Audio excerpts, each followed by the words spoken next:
Well, a day after Russia launched the biggest aerial attack on Ukraine, the Ukrainian army admits Moscow has a threefold advantage on the battlefield.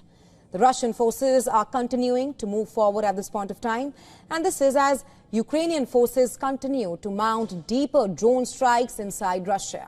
Now, the US President Donald Trump has hinted at more sanctions to deter Moscow while saying that he wants to talk to Putin again very soon. Our next report telling you more.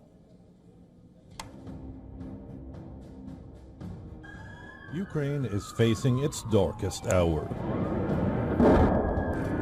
Russia has increased the intensity of attacks. Russian missiles and drones rain down across Ukraine.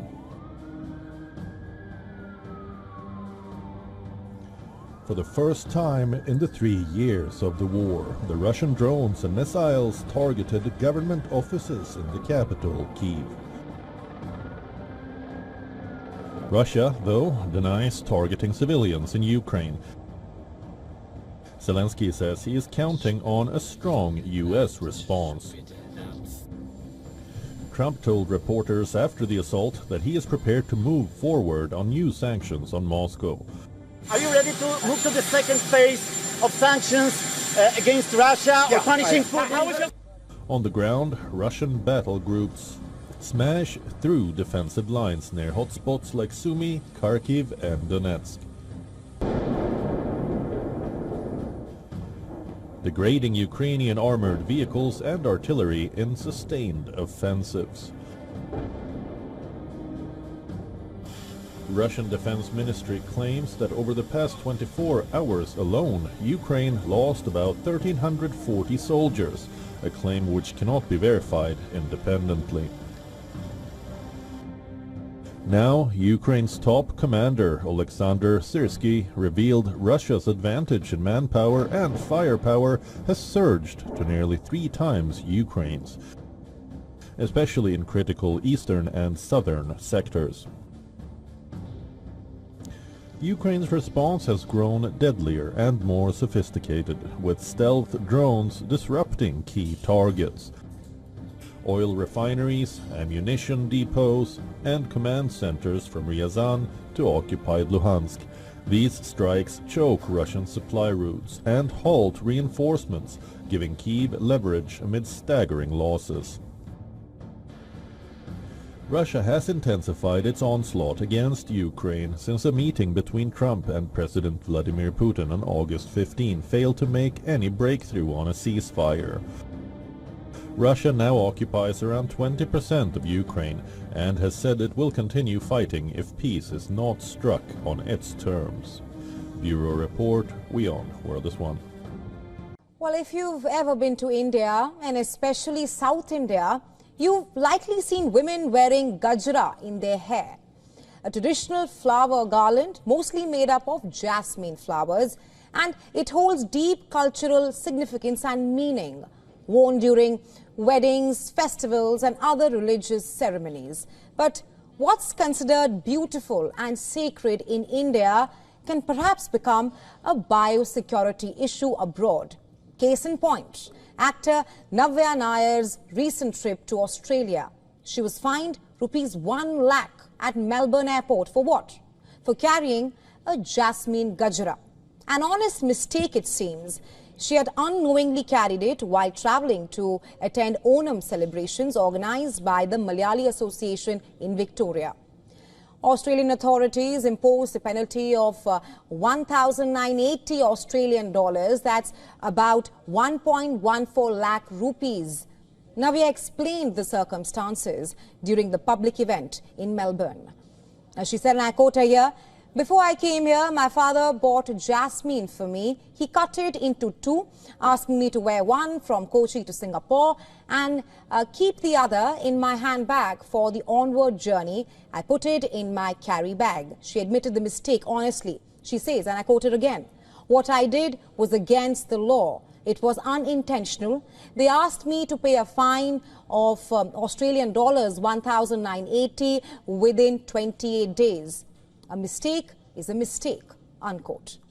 Navya perhaps took it in her stride, sharing the incident on Instagram, posting a video collage of her journey as well. She captioned it, "A show-off right before paying the fine," unquote.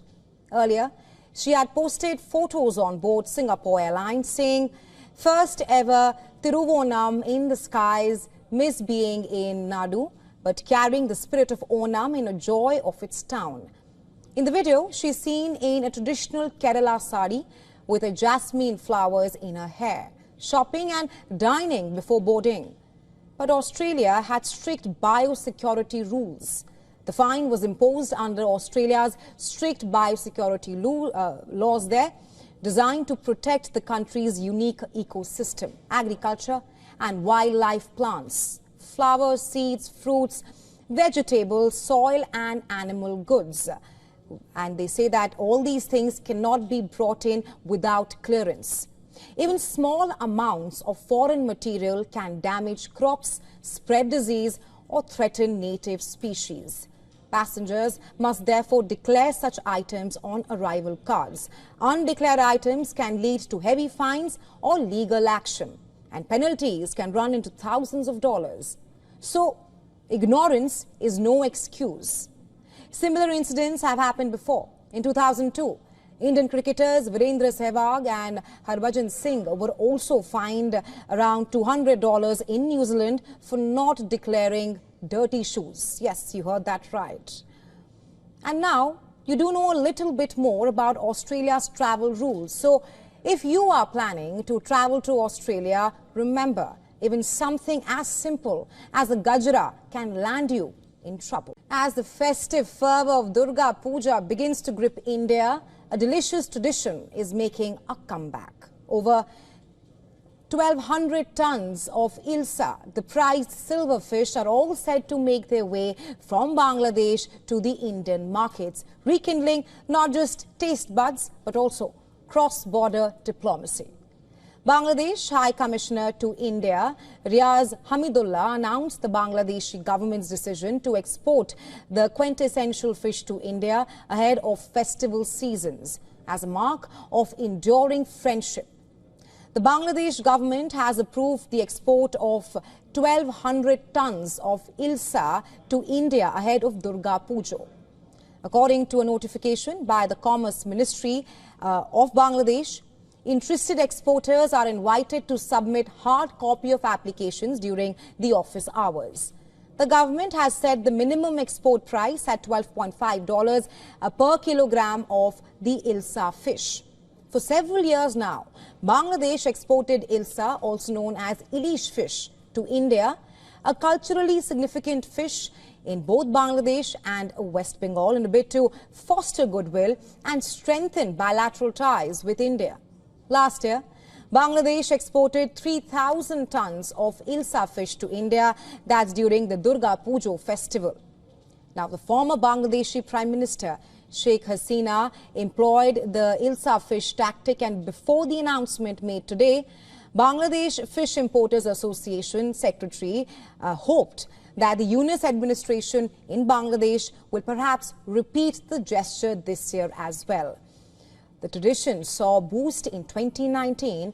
That's when Dhaka allowed a temporary relaxation of Hilsa exports during Durga Puja, a move that was perhaps warmly welcomed by New Delhi.